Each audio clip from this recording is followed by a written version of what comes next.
ओम शांति। 3/12/2022 की महावाक्य। मीठे बच्चे, अब कलयुग की रात पूरी हो रही है। नवयुग बनाने बाप आया है, इसीलिए तुम जागो। बाप की याद से अपने विकर्म विनाश करो। प्रश्न: जिन बच्चों की बुद्धि सत्व प्रधान बनती जाती है, उनकी निशानी क्या होगी? उत्तर: उन्हें दूसरों को आप समान बनाने के ख्याल आते रहेंगे। वह अपना और दूसरों का कल्याण करने की युक्तियां रचते रहेंगे। दिन रात सर्विस में लगे रहेंगे। प्रश्न: तुम बच्चों को बड़े ते बड़ी कौन सी कारोबार मिली हुई है? उत्तर: सारी दुनिया को बाप का परिचय देने की कारोबार बहुत बड़ी है। कोई भी आत्मा बाप के परिचय बिना रह ना जाए। रात दिन चिंतन चलता रहे कि कैसे किसको समझाएं, शंख ध्वनि करें। गीत: जाग सजनिया जाग। ओम शांति। यह किसने जगाया? सजनी कहने वाला कौन है? बच्चे जो समझते हैं कि बेहद का बाप एक ही है, जिसका असली नाम शिव है। बाकी जो अनेक नाम रखे हैं वह सब है भक्ति मार्ग के। राइट नाम एक ही शिव है। जयंती भी मनाते हैं, वह हो गई परमात्मा जयंती। गाते भी हैं निराकार शिव जयंती। आत्मा को जब शरीर मिलता है तब उस शरीर का नाम पड़ता है, और शिव तो आत्मा का ही नाम है। उसको कहा जाता है सुप्रीम सोल। सोल का नाम क्या है? नाम गाया हुआ है शिव। गाया भी जाता है शिव जयंती। आत्मा की जयंती नहीं कहेंगे। गीता का भगवान तो शिव निराकार है। श्री कृष्ण शरीर का नाम है, देहधारी है ना। यह तो शिव बाबा ही आकर सजनियों को जगाते हैं और अपनी पहचान भी देते हैं कि मैं आया हूँ नई दुनिया बनाने।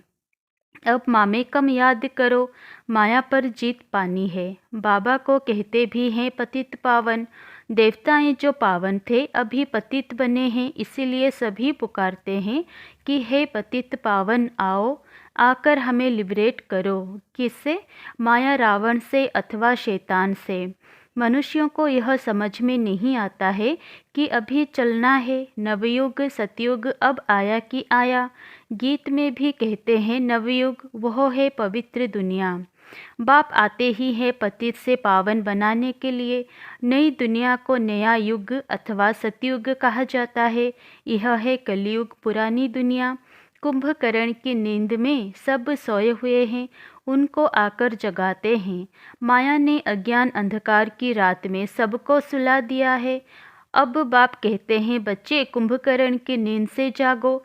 अभी इस पुरानी दुनिया का अंत है, मौत सामने खड़ा हुआ है। अब रात पूरी होती है, दिन आना है, इसलिए तुम जागो। तुम समझते हो बाबा आया हुआ है। हम भी घोर अंधियारे में सोए पड़े थे, अब बाबा आया है रात को दिन बनाने। बाबा कहते हैं मैं तुम्हारे लिए दिन अर्थात नवयुग बनाने आया हूँ। अब मुझे याद करो तो तुम्हारे विकर्म विनाश होंगे, क्योंकि इस समय सब पतित हैं। सब कहते हैं हमको इस रावण से लिबरेट करो।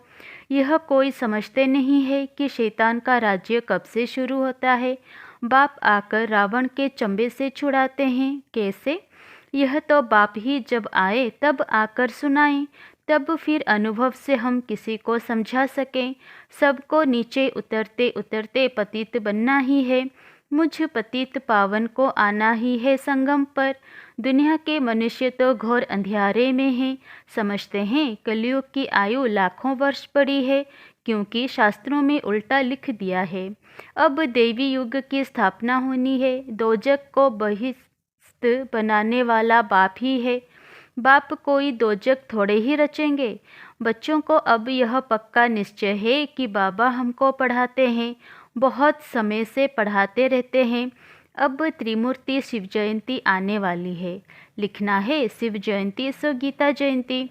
श्री कृष्ण जयंती जब मनाते हैं तब गीता जयंती नहीं मनाते हैं। श्री कृष्ण तो छोटा बच्चा है, जब वह बड़ा हो तब गीता सुनाएं। त्रिमूर्ति शिव जयंती माना ही गीता जयंती। यह बहुत समझने की बातें हैं।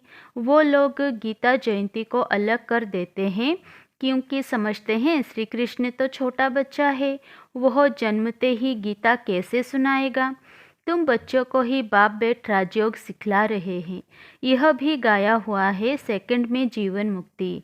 बैरिस्टर के स्कूल में बैठा तो बैरिस्टरी पढ़ने लग पड़ते। उसमें एम ऑब्जेक्ट है, मैं बैरिस्टर बनूंगा। बाकी उसमें ऊंच पद पाना, यह फिर पढ़ाई पर मदार है। कोई फिर अच्छा पढ़ते हैं तो ऊंच पद पाते हैं, नहीं पढ़ते हैं तो पद भी कम। सारा मदार है पढ़ाई पर।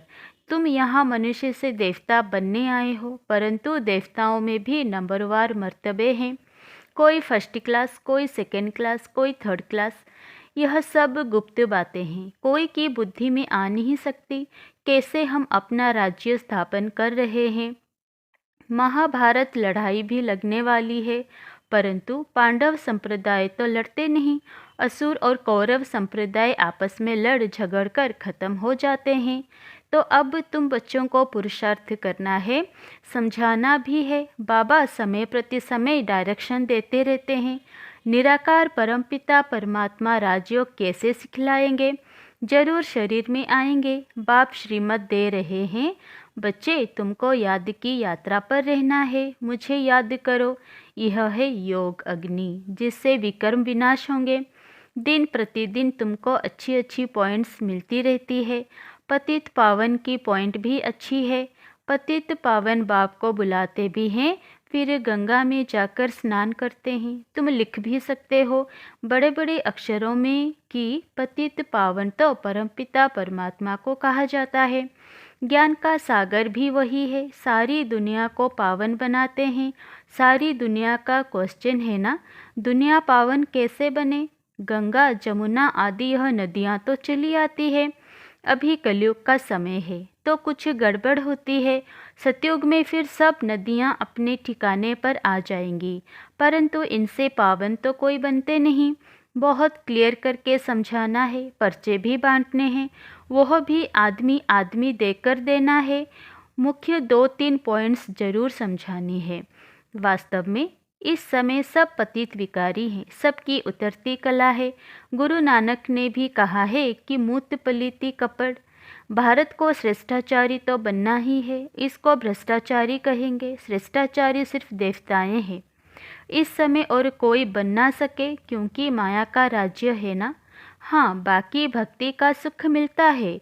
यहाँ रचना भी कोई योग बल से नहीं होती है, विकार से पैदाइश होती है। पहले थोड़े होते हैं, फिर वृद्धि होने से आपस में लड़ते हैं। हर एक को पहले सुख फिर दुख देखना है, यह मनुष्यों की बात है। सतयुग में मनुष्य सुखी हैं तो जानवर आदि भी सुखी रहते हैं। तो बाप समझाते हैं, ऐसे ऐसे लिखो। त्रिमूर्ति शिव जयंती सो श्रीमद् भगवत गीता जयंती। फिर समझाना भी है, जो समझते हैं उन्हों की दिल होती है कि यह बातें दूसरों को भी समझाएं। समझाने बिगर वृद्धि कैसे होगी। ड्रामा अनुसार जिनका जो पार्ट है समझने और समझाने का, वह अपना पार्ट बजाते हैं। भक्ति का पार्ट भी दिन प्रतिदिन जोर होता जाता है। गाया भी हुआ है, जब भंभोर को आग लगती है तब आंख खुलती है। तुम बच्चों को शंख ध्वनि करनी है, रात दिन चिंतन चलना चाहिए। कैसे किसको समझाएं। सारी दुनिया को बाप का परिचय देना कितनी बड़ी कारोबार है। दुनिया कितनी बड़ी है, बहुत धर्म बहुत खंड है। सतयुग में एक ही धर्म होता है, फिर वृद्धि को पाते हैं। यह भी समझते हो, प्रजापिता ब्रह्मा द्वारा ही ब्राह्मण पैदा होते हैं। ब्राह्मण वर्ण भी नहीं दिखाते हैं तो पैदा करने वाला भी नहीं दिखाते हैं। तो यह समझाना है, कौरव और पांडव दिखाते हैं। तुम हो ब्राह्मण, प्रजापिता ब्रह्मा कुमार कुमारियां हैं, तो प्रजापिता ज़रूर चाहिए, जिससे भिन्न भिन्न बिरादरियां पैदा होती है। देवता क्षत्रिय वैश्य शूद्र दिखाते हैं। बाकी संगम योगी ब्राह्मणों को गुम कर दिया है। गायन भी करते हैं त्रिमूर्ति ब्रह्मा, परंतु त्रिमूर्ति ब्रह्मा का अर्थ नहीं निकलता। उन्हों को देने वाला कौन। तुम समझते हो, निराकार बाप ने ब्रह्मा मुख द्वारा बैठ समझाया है। ब्रह्मा के मुख कमल से बच्चे पैदा होते हैं। जब तुमको सुनाएं तब ब्रह्मा भी सुने। तुम ना होते तो शिव बाबा क्या करते? एक को तो नहीं सुनाया जाता है। शास्त्रों में एक अर्जुन का नाम लिख दिया है, तो जिस समय जो पॉइंट निकलती है उस समय उसी सर्विस में लगना चाहिए। तुम्हें हर बात बहुत क्लियर करके समझाई जाती है, परंतु योग में रहें, पावन बने, यह मेहनत है। विष छोड़ना कितनी मेहनत है। विष पर ही झगड़ा होता है, तो बच्चों को सर्विस पर यह अटेंशन देना है कि पढ़कर पढ़ाना है। इस सर्विस में ही कल्याण है। ओना रहना चाहिए। जो नए आते हैं उनसे फॉर्म भराने वाले बहुत तीखे चाहिए। फॉर्म भराने समय यह भी पूछो, तुम साधना करते हो? मुक्ति धाम जाना चाहते हो ना? मुक्ति धाम का मालिक तो एक ही परमपिता परमात्मा है। वह बाप ही आकर पावन बनाते हैं। यह स्नान आदि तो भारत में ही करते हैं और धर्म में नहीं करते। वह फिर अपने धर्म स्थापक के आगे माथा टेकते हैं, फूल चढ़ाते हैं, महिमा गाते हैं। उनको यह तो मालूम ही नहीं है कि पतित पावन एक ही बाप है। अभी क्रिसमस में क्राइस्ट का कितना मनाते हैं, फिर भी गॉड फादर को याद करते हैं, कहते हैं ओ गॉड फादर, उनको पुकारते हैं। उन्हों को भी, क्रिश्चियंस को भी यह नॉलेज मिलेगी। बाबा तो कहते रहते हैं कि चित्र बनाओ तो विलायत में भी भेज दें। बहुत सृष्टि के कल्याण के लिए बुद्धि चलनी चाहिए। बाबा की बुद्धि चलती रहती है। इन चित्रों का कद्र बहुत थोड़ों को है। बाप ने दिव्य दृष्टि द्वारा यह बनाए हैं। कितना रिगार्ड होना चाहिए। इनसे तो बहुत भारी फर्स्ट क्लास सर्विस होती है। ड्रामा अनुसार कोई निकलेंगे जो चित्र आदि बनाएंगे। आगे चलकर ऐसे बुद्धिमान बच्चे निकलेंगे जो सेवा में नई नई इन्वेंशन करते रहेंगे, जिसे देखते ही दिल खुश हो जाए। अंग्रेज़ी तो सब तरफ फैली हुई है। भाषाएं कितनी ढेर है। सब देशों में अंग्रेज़ी वाले ज़रूर होंगे, इसीलिए बाबा भी अंग्रेज़ी और हिंदी को उठाते हैं। आखिर इन सब भाषाओं में निकलेगा। किसको भी समझाना है बहुत सहज, परंतु देखा जाता है कि किसकी बुद्धि में नहीं बैठता तो वह क्या काम करेंगे। धन है और दान नहीं करते हैं तो उनको मनहूस कहा जाता है। एक कान से सुनते हैं, दूसरे से निकाल देते हैं। हर एक को अपनी उन्नति का ख्याल ज़रूर होना चाहिए। संग के रंग में नहीं आना है, सर्विस में बिजी रहना है, नहीं तो बड़ा भारी घाटा पड़ जाएगा। अपनी उन्नति के लिए कोशिश ज़रूर करना चाहिए। बाबा, मैं जाकर बहुतों को आप समान बनाने की सर्विस करती हूँ, ऐसे ऐसे ख्याल आने चाहिए। उनको कहा जाता है सतोप्रधान बुद्धि। तमोप्रधान बुद्धि ना अपना ना दूसरों का ख्याल करते हैं, उनको बेसमझ कहा जाता है। सतोप्रधान बुद्धि समझदार हैं। हिसाब किताब भी कोई कोई का बहुत कड़ा रहता है, समझते हुए भी फंसे हुए हैं। इस समय तो रात दिन सर्विस में लगा रहना चाहिए। खुद की ही कमाई है, मुझे बाप से पूरा वर्षा लेना है, नहीं तो कल्प कल्प का घाटा पड़ जाएगा। पहले अपना कल्याण करेंगे तब दूसरों का भी कर सकेंगे। अच्छा, मीठे मीठे सिकिलधे बच्चों प्रति माता पिता बाप दादा का याद प्यार और गुड मॉर्निंग। रूहानी बाप की रूहानी बच्चों को नमस्ते। धारणा के लिए मुख्य सार, ज्ञान धन दान करने में मनहूस नहीं बनना है। अपनी और दूसरों की उन्नति के लिए युक्तियाँ निकालनी है। नंबर 2, मनुष्य से देवता बनने की पढ़ाई पढ़नी और पढ़ानी है। सर्विस और पढ़ाई पर पूरा अटेंशन देना है। कड़े हिसाब किताब को योग बल से चुक्त करना है। वरदान, याद और सेवा द्वारा अपने भाग्य की रेखा श्रेष्ठ से श्रेष्ठ बनाने वाले भाग्यवान भव। ब्राह्मणों की जन्मपत्री में तीनों ही काल अच्छे से अच्छे हैं। जो हुआ वह भी अच्छा, और जो हो रहा है वो और अच्छा, और जो होने वाला है वह बहुत बहुत अच्छा। सभी के मस्तक पर श्रेष्ठ तकदीर की लकीर खींची हुई है। सिर्फ याद और सेवा में सदा बिजी रहो।